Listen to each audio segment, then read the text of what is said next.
भाले जी, श्री अरविंद मिश्रा जी, श्री राजेश मिश्रा जी और श्री कृष्ण मोहन पांडे जी, हमारे eminent teaching fraternity, media comrades and other distinguished identities, सभी गुरुजनों को मेरा प्रणाम।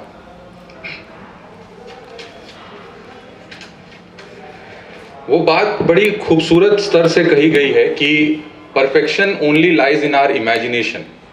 जब हम परफेक्शन के बारे में बात करते हैं, that only lies in our imagination. इसी कड़ी को ध्यान में रखते हुए हमें एक चीज ये जानना पड़ेगा या समझना पड़ेगा कि ये परफेक्शन अगर हम इमेजिनेशन में देखते हैं, अगर ऐसी कोई चीज नहीं, तो वो चीज जो इसके करीब तक ले जा सकती है वो है हमारी इंस्टीट्यूशन। और इंस्टीट्यूशन कैसे एक महत्वपूर्ण बन सकता है, एक जरिया बन सकता है परफेक्शन की ओर। बड़ा सुंदर एक वाक्यांश याद आता है सुंदरकांड का, जहाँ पे हनुमान जी लंका में गए हैं और एक पुत्र हैं रावण के, पुत्र अक्षय कुमार, जिसको वो मार देते हैं। फिर वो मेघनाथ को भेजते हैं और ये कहते हुए कि उसको मारना मत, बांध कर लाना, देखूं कहाँ का वानर है। तो मेघनाथ जाते हैं और उन्हें नागफास से बांध कर ले आते हैं। तो जैसे ही रावण हनुमान जी को देखते हैं, उनके हृदय में बड़ा संताप पैदा होता है। बोलते हैं, ए बानर, तू कौन है, किसके बल से मेरे वन का विनाश कर दिया? हनुमान जी एक बहुत बड़ी ख्याति थे, बहुत बड़ी हस्ती थे, वो अपना परिचय देख सकते थे, लेकिन वो अपनी इंस्टीट्यूशन को नहीं भूले। और कहते हैं वहां पे, जब उनसे पूछा गया ये चीज, तो वो कहते हैं कि जो सर्वदा शांत शुद्ध नित्य सनातन और प्रत्यक्षादिक प्रमाणों से रहित परहित मुक्ति और शांति के देने वाले हैं, तथा जो ब्रह्मा शिव और शेष जी के द्वारा सेवित वेदांत आदि ग्रंथों के जानने योग्य सर्वव्यापी एवं महासमर्थवान, माया से मनुष्य रूप धारण किए हुए कृपा के निधान, रघुकुल में श्रेष्ठ, समस्त संसार के ईश्वर और जो राजाओं में शिरोमणि, तथा जिनका राम ऐसा नाम है, उन भगवान को मैं प्रणाम करता हूं, जिसकी प्यारी स्त्री सीता को तू हर लाया। नमस्कार। ये था उनके इंस्टीट्यूशन का परिचय। अब मैं बात करूंगा, हमारी टीचिंग फ्रेटर्निटी यहाँ पे बैठी हुई है, मैं खुद एक अध्यापक हूं। हमारे लिए वो सबसे बड़ा अस्त्र क्या है? वो अस्त्र है किताबें, जो कि हमें सही मार्गदर्शन की ओर ले जाती। आज सरकार भी बात कर रही है नई शिक्षा नीति की, जिसमें अगर वो सीबीएसई को कवर करती तो लगभग 27,000 प्लस स्कूल्स है हमारे देश में, और तकरीबन 26 और देशों में। जैसा आप जानते होंगे कि सीबीएसई जो है 3 मोड्स में चलता है, दिल्ली, आउटसाइड दिल्ली और फॉरेन। तो अगर हम सबको कवर अप करते तो 27,000 प्लस स्कूल्स हमारे पास इंडिया में हैं, और लगभग 26 देशों में, अलग अलग देशों में, जिसमें जापान जैसे डेवलप नेशंस भी आते हैं, 240 स्कूल्स। उनका विजन सिर्फ एक है, और वो विजन ये है, जब आप बहुत सारी चीजें पढ़ेंगे, बहुत से बुद्धिजीवी यहाँ पे हैं, वो बेहतर बताएंगे नई शिक्षा नीति के बारे में, राष्ट्रीय शिक्षा नीति के बारे में। लेकिन वहां एक बात लिखी गई है कि ऑप्टिमम एफर्ट्स और मैक्सिमम रिजल्ट। अभी ऑप्टिमम एफर्ट्स और मैक्सिमम रिजल्ट है क्या चीज? इसे हम कैसे समझेंगे? इसके लिए बड़ा अच्छा उदाहरण दिया गया। जब इस वर्कशॉप के थ्रू हम इस किताब पे भी काम कर रहे थे और लोगों के बीच गए, तो लोगों ने बोला कि किताब बहुत ही शानदार है, लेकिन सवालों की कमी है साहब, सवालों की कमी है। तो उस पॉइंट पे मैं अपनी टीम के साथ बैठा हुआ था, मुझे ये चीज समझ में आई कि काम अधूरा जरूर है, लेकिन सही दिशा में जा रहा है। यही हमारा विजन था। और लगभग 2020 के बाद एक ऐसी स्थिति आ गई मार्केट में, मैं कॉलेज का एक अध्यापक हूं, पढ़ाता हूं, और एक ऐसी स्थिति आ गई कि बच्चे ऑनलाइन मोड की तरफ भागने लगे, और जो हमारा ट्रेडिशनल बेस है, हमारी टीचिंग फ्रेटर्निटी है, मैं हूं, आप हूं, उन्हें लोग भूलने लगे। बच्चों से पूछा गया, बोले अरे हम ऑनलाइन पढ़ लेंगे, ऑनलाइन नोट्स है हमारे पास। आजकल बच्चे गूगल से तैयारी करते हैं, हम तो कॉलेज में है साहब, पीड़ित है इस चीज से। वो कीज से पढ़ते हैं, कुंजी आती है, उससे पूरे एग्जाम देके और वो पास आउट हो जाते हैं। बड़ा ही खूबसूरत लगता है कि कैसे कर जाते हैं, एक दिन की वो पढ़ाई होती है और वो सफल हो जाते हैं। लेकिन हैरानी है, एक ऐसे देश में जहां बात हो रही है सुपर नेचुरल पावर बनने की, हम कुंजियों से आगे बढ़ रहे हैं। किसी एक बहुत अच्छे पुरुष ने एक बात कही है कि if you want to be something in life, be a meaningful person, rather a successful person. That's one of an important thing.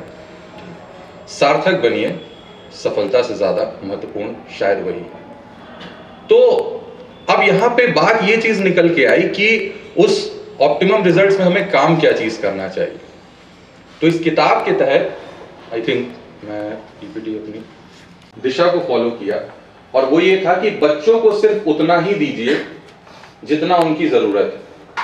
और यहां ऑप्टिमम का मतलब क्या है? किसी के लिए सर्वश्रेष्ठ 1 है, किसी के लिए सर्वश्रेष्ठ 10 है, और किसी का सर्वश्रेष्ठ 100 है।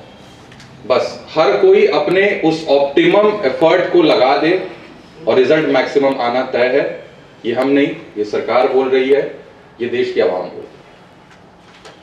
तो उसका तरीका क्या होगा, पहुंचने का एक जरिया क्या होगा? अगर हमने सारी चीजें किताबों में रख दिया तो शायद जो हम कुछ अलग करने का प्रयास है, आजकल स्किल एनहांसमेंट की बात होती है, एंटरप्रेन्योरशिप की बात होती है, विजन की बात होती है, तो शायद उससे हम मिस हो जाते।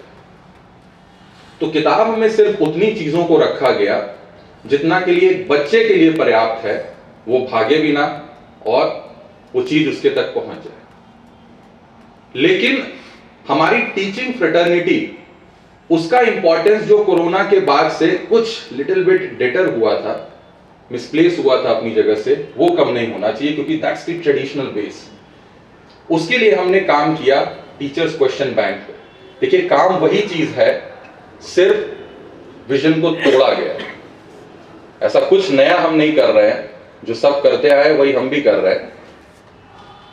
लेकिन उस टीचर्स क्वेश्चन बैंक के थ्रू चीजों को टीचर तक पहुंचाने की, कि कल को बच्चा अगर एक टीचर के पास आए तो उसका वर्जन ये चीज रहे कि मुझे कुछ इंपॉर्टेंट बताइए। और अभी बहुत से लोगों को जान के हैरानी होगी, वो पढ़ेंगे इस चीज को भी देखेंगे कि हमारे टीचर्स क्वेश्चन बैंक में भी बहुत से चीजों के आंसर्स नहीं दिए गए। मुझे लगता है शायद अगर ये 5 उंगलियां बराबर नहीं है और हमारे फिंगरप्रिंट्स जो हैं, जो हमारे माता पिता जो हमारे सबसे करीब होते हैं, उनसे भी अगर हमको अलग कर देता है, तो मुझे लगता है कि शायद अगर यहाँ ये 100 हाथ बैठे हुए हैं तो 100 नए विचार निकलेंगे और बहुत खूबसूरत विचार होंगे और एक नई दिशा देखने को मिलेगी। ये हमारा एक इंपॉर्टेंट एस्पेक्ट। अब सवाल ये चीज उठता है कि कुछ नए के बारे में अगर हम बात कर रहे हैं, जैसे कि स्किल एनहांसमेंट की हमने बात किया, तो वो है क्या चीज? किस चीज को हमें प्रोटेक्ट करना है और किस चीज को हमें प्रमोट करना है? It's a fight, or you can say it's a synergy between protection and promotion. That's a two important thing. There was a time when one of the eminent, finest boxers of the world, naming Mr. Muhammad Ali Saab, took a very young boxer, and the name was Jimmy Young. तो Jimmy young साहब उनके पास गए, बोले, बड़ा खूबसूरत उन्होंने व्याख्यान प्रस्तुत किया, बोले कि मोहम्मद अली साहब, no doubt you are the greatest of all times, but the point of fact is that I am the latest. तो जमाने में उस ग्रेटेस्ट और ओल्डेस्ट को भी नहीं भूलना है, और इस लेटेस्ट की जो सिनर्जी है उसको भी मेंटेन करके चलना है। तो स्किल एनहांसमेंट का मतलब क्या है? वही बात जो हर जगह से कहते हुए आ रही है, चली हुई आ रही है, कि रिश्ता वही, सोच नहीं। हमारे पास वो ट्रेडिशनल स्ट्रीमलाइन चीजें वही सब होंगी, और उसका तरीका क्या होगा? हम अभी मैं आगे अपने विजन पे भी आऊंगा। बहुत से लोगों का ये सवाल था कि सर 12th कब, 11th तो आप आ गए, जो रियल बेस है वो कब? मैं उस पर भी अभी आऊंगा, मैं बात करूंगा उन चीजों के बारे में भी। लेकिन आगे बढ़ते हुए कुछ और मुख्य चीजों के बारे में मैं बताना चाहूंगा कि स्किल एनहांसमेंट में सरकार एक बात कर रही है स्किल इंडिया के बारे में, मेक इन इंडिया के बारे में, और हमारा उद्देश्य ये है कि हम काम करें मेक फॉर इंडिया। जो बने वो भारत के लिए बने, भारत का हो, भारत से रिप्रेजेंट हो। वो कर्ता ने कर्म को करण से बोलते हैं, जोड़ने के लिए, और अपादान से अलगाव वाला है, तो वो करण से जोड़ने वाला मेक फॉर इंडिया। अब कुछ स्लाइड्स हैं जिससे कि जिस स्किल एनहांसमेंट, जिस यूनिकनेस के बारे में बात करें, जो कुछ थोड़ा सा अलग है, बहुत ज्यादा तो नहीं कर सकते, लेकिन कुछ अलग अगर करने का प्रयास है तो हमें बेस को भी लेके साथ में चलना है। प्रीफेस में एक बात इंपॉर्टेंट ये मेंशन किया जैसा कि हम बात कर रहे हैं business studies a mixed way of learning के बारे में, कि we live in an Aatmanirbhar Bharat where the much contemplation is given to job creation rather than job seeking. हम जॉब क्रिएशन के बारे में बात कर रहे हैं, और जॉब क्रिएशन आएगा कहां से? जॉब क्रिएशन आएगा क्रिएटिविटी से, और वो क्रिएटिविटी के जरिए कई सारे हो सकते हैं। हमारे लिए किताब है, किसी के लिए कोई एक जरिया हो सकता है। आप अपने बेस को भी नहीं भूलेंगे जो चला रहा है। मेरे ख्याल से किताब के शुरू के पन्ने में मैंने एक चीज लिखने का प्रयास किया है कि जिस कॉमर्स हम बिजनेस स्टडीज को पढ़ते हैं, कॉमर्स में हम बात करते हैं, कॉमर्स की जेनेसिस कहां से लाई करती है और कैसे हम बात करते हैं, तो शायद वहां पे हमने डिवाइड किया एजेस को 9 इंपॉर्टेंट पैरामीटर्स कर रहे हैं रोबोटिक्स वर्ल्ड के लिए 2050 के बाद। और ये जो कॉमर्स है ये एक्चुअली में स्टार्ट हो गया था हैंडीक्राफ्ट से, स्टेज नंबर 4, जिसका रियल इवेंट देखने को मिला स्टेज नंबर 5 में, वो थी मनी एज, जिसको हम गिल्ड एज भी बोलते हैं।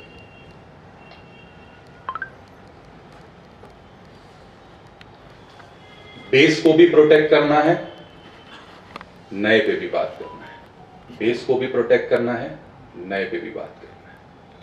कोई भी एक ऐसा इंपॉर्टेंट पैरामीटर ना छूटे जो कि उस ग्रेटेस्ट और लेटेस्ट के साथ इनजस्टिस करते। Business studies a mixed way of learning.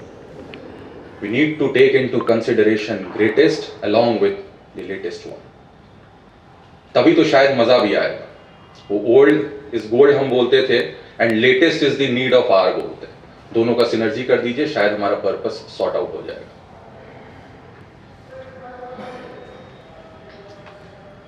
यहां पे एक बड़ी महत्वपूर्ण बात और है, अगर हम आगे बढ़े स्लाइड्स में अपने, हम प्रॉफिट को समझाते हैं।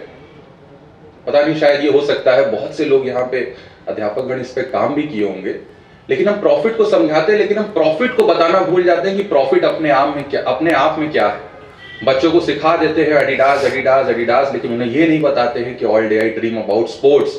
वो स्पोर्ट्स से कनेक्टेड है, तभी वो एडिडास बना है। और प्रॉफिट क्या है साहब?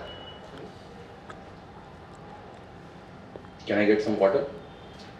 तो प्रॉफिट क्या है साहब? That starts with positive image and that ends upon, thank you, that ends upon transformational growth। Transformational growth है क्या चीज? इसके सिंपल से कॉन्टेक्स्ट के बारे में बात करें, जो शायद हमारा 12th का भी विजन है, बेस है, कि जिस मॉडल पे मैं काम कर रहा हूं वो है WHW मॉडल। वो WHW मॉडल कहता क्या चीज है कि आप बच्चे को कंटेंट पे भी काम कराइए, कॉन्टेक्स्ट पे भी काम कराइए। और उसका एक सिंपल सा तरीका, 12th की एलिवेटेड बेस के बारे में हम बात करते हैं तो हम कहते हैं कि business studies a management perspective. इसको इसी तरीके से देखा जाता है, business studies a management perspective. बताने का तरीका क्या है? व्हाट, हाउ और व्हाई, तीनों को रख दीजिए सामने और बच्चे को खड़ा कर दीजिए सामने और बच्चे से बोलिए बेटा बताओ कि व्हाट इज मैनेजमेंट। तो बच्चा खड़ा होगा, बोलेगा कि sir basically there are 2 ways of defining management, जैसा कि हम किताबों से पढ़ते आ रहे हैं। The first one is the traditional concept and second one is the modern concept. As per the traditional concept, management is the art of getting things done through others, and when we talk about the modern concept of management, that is management is the art of knowing exactly what you want your men to do and then seeing that they do it in the best and cheapest way. That's how we go. That's the what part of that management perspective. How, from where that comes? अरे हमारे पास 5 functions है ना important, planning, organising, staffing, directing, controlling. वो how का जवाब आपको वहां से मिल जाएगा। लेकिन why is that important thing ना, that comes out of the box। वो एक जगह हिटाची का इंटरव्यू चल रहा था, उसमें बड़ा सुंदर एक वाक्यांश आता है सामने। कई बच्चों को बुलाया गया इंटरव्यू देने के लिए और उसमें से लोगों से एक ही सवाल मुख्यतः पूछा जा रहा था कि एसी का मेन काम क्या है। एसी का मेन काम क्या है? हर कोई अपने मॉडल्स ले जा रहे थे, प्रेजेंट कर रहे थे। उसमें से एक लड़का, उसके पास एक फिलॉसफी थी और लोग उसी से कनेक्ट हुए, क्योंकि जिनको आप बताने जा रहे हैं उन्होंने बहुत समय बिताया उस पर और वो बहुत बेहतर तरीके से जानते हैं। उसने बोला sir before going into the realm of this question I would like to say something in a philosophy terms. They said, yes, what is that? And he said, sir, AC का सर एक ही main काम है और वो क्या है? ठंडी जगह को और ठंडा करना और गर्म जगह को और गर्म करना। ये कमरा ठंडा है, बाहर गर्मी है, ठंडी जगह को और ठंडा करना और बाहर गर्मी है, खड़े हो जाइए साहब पीछे फर्क समझ में आ जाएगा। तो जिस टर्म्स के बारे में हम बात कर रहे हैं, जिस यूनिकनेस, अलग कहूंगा मैं, यूनिकनेस तो नहीं कहूंगा, वो आप मेजर करेंगे, वो अलग ये है कि वो पॉजिटिव इमेज से स्टार्ट हो और ट्रांसफॉर्मेशनल ग्रोथ तक। उस WHW मॉडल का वाई यहीं से निकल के आता है, आपकी क्रिएटिविटी। बोला वाई मैनेजमेंट, तो बोला कि sir I will explain this in a very fantastic way कि management is that value to an organization as breath is for human being, both can not be seen but their existence is must. अर्थात सांसों की जरूरत है जैसे जिंदगी के लिए, the same values management carries for an organization, as simple as that. And that should be the one aspect that students घबराते हैं यहाँ आने। और अगर वो philosophical touch मिल गया, वो हेरिटेज को वो कनेक्ट कर लिया, उस लेटेस्ट को उन्होंने पकड़ लिया, नोकिया 6600 की वैल्यू को भी समझ गए और आईफोन 14 प्रो की भी वैल्यू को समझ गए, पर्पस हमारा सॉल्व। और साइड बाय साइड बहुत से लोग यहाँ इकोनॉमिक्स के भी एक्सपर्ट बैठे होंगे, इकोनॉमिक्स में सिटरिस पैरिबस की बात करते हैं, अदर थिंग्स रिमेनिंग सेम। वो हमारा जो एग्जिस्टेंस है साहब वो नहीं खत्म होना चाहिए, क्योंकि हम ही वो आधार हैं और हम और आप ही मिलकर इस कारवा को आगे ले जाएंगे। क्योंकि अगर दिशा निर्देश ही गलत हो गया तो कितना भी बड़ा इंसान होगा हमेशा धूल दिखेगी उसे। ठीक है, तो अब ये तो हुआ एक अलग तरीका यूनिकनेस की जब हम बात कर रहे हैं। हालांकि मैं बार बार बोल रहा हूं, मैं यूनिकनेस नहीं कहूंगा, मैं अलग कहूंगा सिर्फ, क्योंकि रेटिंग्स आप उसकी करेंगे। वो यूनिकनेस क्या है कि चीजों को अपडेट रखना, कि अगर महिंद्रा के लोगों में हल्का सा चेंज हुआ है तो उसे भी आप रखिए, एकदम रिसेंट में रही। कई जगह ये चीज मिसिंग दिखी हमें, जिसपे हमने कहा कि अगर हम लेटेस्ट की बात करें, लेटेस्ट को नहीं रखेंगे तो शायद वो सवाल उठेंगे। कुछ आगे और ऐसे एग्जाम्पल्स। इस टर्म को लेके बहुत आजकल बात हो रही है एंटरप्रेन्योरशिप की, जिसको भी हमने शुरू में भी बोला, स्किल एनहांसमेंट के बारे में। अब स्किल एनहांसमेंट का एक इंपॉर्टेंट एस्पेक्ट और इंस्ट्रूमेंट तो हमें समझ में आ गया, क्रिएटिविटी। लेकिन क्रिएटिविटी के अलावा एक और इंपॉर्टेंट चीज क्या है जिसको अगर हम समझना, is that is power booster, that single pocket kind of thing. वो पॉकेट एलिमेंट, वो आती है किताबें टिम हिंडल की पॉकेट एमबीए, वो पॉकेट एमबीए से मैच करके कुछ काम करने की कोशिश किया गया कि बच्चों के या वो जो हमारे इंपॉर्टेंट जितने भी स्टेक होल्डर्स हैं, सबके सवाल है, सबके जवाब को एक नए तरीके से देना है। रिश्ता वही, सोच नहीं। हमारे पास किताब भी है, नो डाउट कम था, उसका भी जवाब ढूंढने की कोशिश किया। बच्चों के कुछ सवाल थे, उस पर भी काम करने की कोशिश किया गया।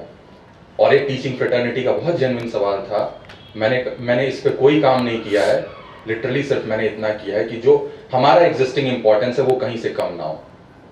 We have something very special left for you, come with us and we will take you to the another heights. That's the real existence. तो वो जो ट्रायो की हम बात कर रहे हैं, वो सरकार और फिर वो स्टूडेंट्स, देन टीचिंग फ्रेटर्निटी, वो सब एक सिंक में चले। शायद हो सकता है वो कितने हद तक सही है वो आप बताएंगे, लेकिन शायद वो एक एफर्ट है, ऑप्टिमम एफर्ट्स और मैक्सिमम रिजल्ट। इसके ये पहले भी ये काम हो चुके हैं। इसमें सिर्फ एक यूनिक चीज करने की कोशिश ये गई, कुछ चैप्टर्स के कुछ पॉइंट को भी एक्सप्लेन किया गया, rather than using a keyword की प्रॉफिट की सर्वाइवल, आपने उसको थोड़ा खींचने की कोशिश किया। शायद वो एक तरीका भी है कुछ, अगर आप अलग करने की कोशिश कर रहे हैं तो उनको चार्ट्स के थ्रू आप रिप्रेजेंट कराइए, ताकि उस कीवर्ड से एक स्टार्ट उनको मिल जाए। और एक स्टार्ट मिल जाती है ना, ट्रेजेक्टरी जिसको बोलते हैं। भाई है क्या चीज, हमारे पास इतना क्रायोजेनिक पेट्रोल्स नहीं है बाहर मार्स तक भेजने के लिए, आप एक ऑर्बिट तक भेज के और उसके बाद उसको फेंक देते हैं उस ट्रेजेक्टरी पे, वो नेक्स्ट ऑर्बिट में चला जाता है, नेक्स्ट जिस डेस्टिनेशन पे उसको जाना है वो पहुंच जाता है। ये कुछ प्रयास है सभी चैप्टर्स।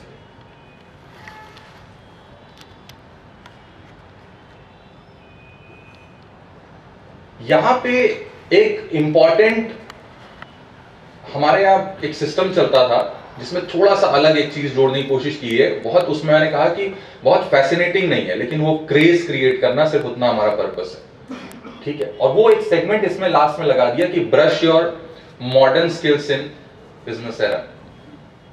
जो भी आप नया जान रहे हैं उसको अप्लाई कीजिए, और ये सवाल हमें नहीं करना है, ना आपने करना है, ये बच्चे को करना है कि सोचो, बताओ तुम्हें क्या लगता है। कई बार हम बोलते हैं क्लास में, बेटा उठो बोलो, क्या लगता है आपको, क्या बेहतर होगा, क्या तरीका होगा। शायद वो एक सवाल, एक तरीका हो सकता है, मैं ये नहीं कहूंगा वो अल्टीमेट असाइनमेंट होगा हमारे एंड से, लेकिन वो एक तरीका हो सकता है कि उसकी शायद नई क्रिएटिविटी को उठा लेने का, कि उसके तरफ से वो क्या सोच। बेटा किताब का मत लिखना, कुछ अपने वर्जन्स को बताना, कुछ अपने तरीके को बताना कि क्या यहाँ हो सकता है। वो बताएंगे, डेफिनेटली बताएंगे, अगर हम उन्हें इन्वॉल्व करेंगे तो वो बताते हैं, क्योंकि हर पर्सन की एक यूनिक आइडेंटिफिकेशन है, सिर्फ रिफ्लेक्ट कराने की बात। सारे चैप्टर्स के लिए वो एक नया काम, brush your business skills in modern era.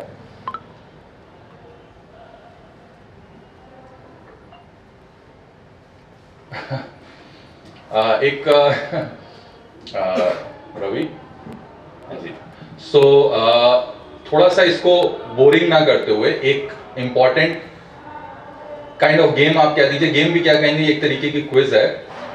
तो कुछ सवाल आप लोग के सामने रखेंगे, अगर आप एक बार में कोई एक पर्सन सेलेक्ट करें तो आप बेहतर होगा हमारे लिए, ठीक है। जिस विजन के बारे में हम बात कर रहे हैं, ऑप्टिमम एफर्ट्स और मैक्सिमम रिजल्ट के बारे में, ये हमारा अपकमिंग एडिशन है जिसपे बहुत हद तक हमने काम भी कर लिया है, और बहुत जल्दी आपके समक्ष जो है इसे हम प्रस्तुत करेंगे। पता नहीं ये कितना अच्छा है कितना खराब है, लेकिन आप सभी का सहयोग चाहिए, जैसे अभी तक सहयोग मिलता आ रहा है। और मैं अपनी बात को अंत कहना चाहूँगा या अंत करना चाहूँगा। वो एक बात कही गई है कि दो पर्सन का आपस में कन्वर्सेशन चल रहा था, कि एक पर्सन बोलता है कि यार you know one thing, erasers are made for those persons who make mistakes.